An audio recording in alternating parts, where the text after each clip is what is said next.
Sanibona bafethu, what a game bafethu between Brazil neMorocco. Igame iphele nge-draw ye-1-1. One thing engingayisho ukuthi Brazil is lucky to draw. very lucky bafethu. From the get-go to igame iphela, Morocco was there. They came with an intention to play. Abafunanga ukudefenda, they were playing their normal lineup, but yes, there are some changes there and there because there is new players in the team, and there's a new coach. I think he's six months in the job, so I think it's all big game like his 5. Now ilana yabo bafethu bayade khona isenda left back uMazrao. So I'm sorry mangabe ngibabiza kabi bafethu, izibongo zabo very tricky. uMazrao left back, bese kuba center back uRiyad, beno Diop, bese kuba uHakimi.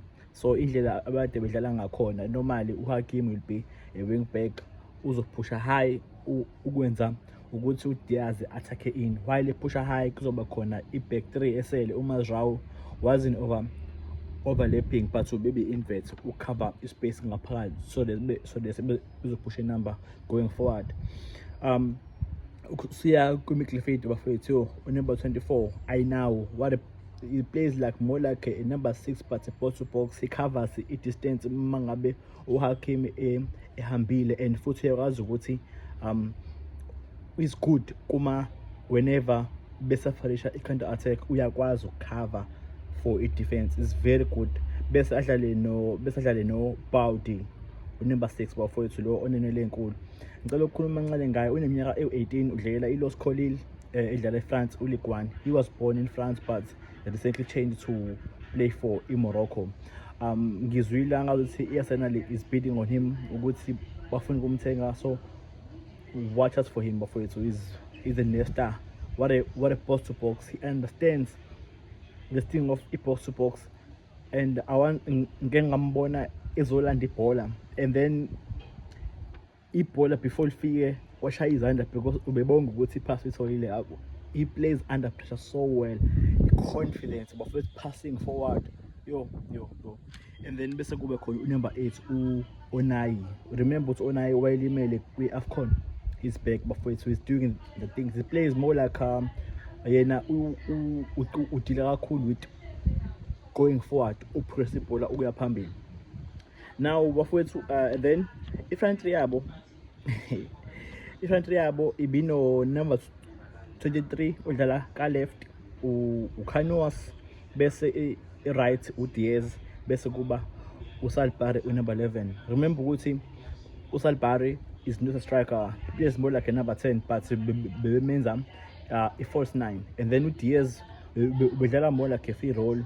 Normally he uzolanda ibhola and then drive forward while uHakimi cover distance ukuya phambili.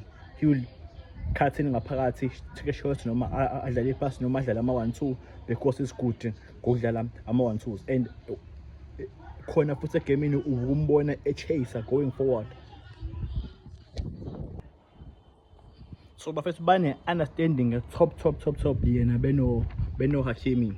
So now bafethu asiya ufuna ukugxila kakhulu kwiMorocco. I feel like there's still a good chance to win the World Cup. I've seen enough bafethu. Uma ubheka ebenchini, like yeah guys, bano number 20 uKasi, and then number 9 uRahimi, top strikers.